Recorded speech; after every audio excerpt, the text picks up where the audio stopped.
góðu gestir, útskriftarnemendur, kennarar og starfsfólk, gleðilega hátíð, gleðilega uppskeru hátíð. Loks fáum við að uppskera því sem við höfum sáð. Ég vil þakka þann heiður að fá að standa hér fyrir hönd nemenda háskólagáttar og flytja stutt ávarp. Ég verð að viðurkenna að þegar ég var beðinn að flytja hér ræðu var það fyrsta sem kom upp í huga mér, ég? Hvers vegna ég? En síðan ákveð að nálgast þetta bara eins og hvert annað hálfklárað hópverkefni, korter í skil. Það verður jú einhver að taka þetta á sig.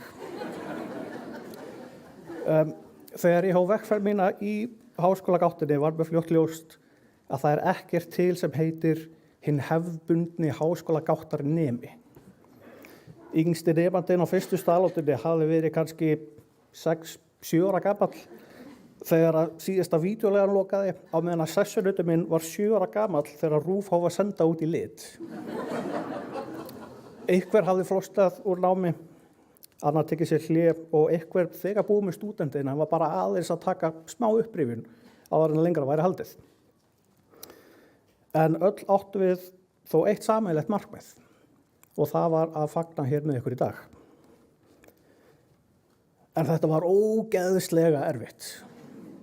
En samt einhvern veginn ekki eins erfitt og maður hafði ímyndað sér í fyrstu. Þegar þú stendur frammi fyrir svo fjölbreyttum hóp með svo ólíkan bakgrunn, þá getur verið hægara sagt en gert að koma námsefninu frá sér svo allir skilji. Þannig að það verður að bendast á að kennararnir okkar hafa unnið þér þrekvirki við að leiða ykkur í gegnum þetta. Ég vil því fyrir hönd útskriftarnema háskólagáttar þakka kennurum, stjórnendum og starfsfólki skólans fyrir þá leiðsögn og hvatningu sem það veittu. Fjölskyldu okkar og vinum vil ég þakka fyrir þolinmæðina og veittan stuðning og loks þökkum við hvert öðru fyrir hjálpina og samfylgdina.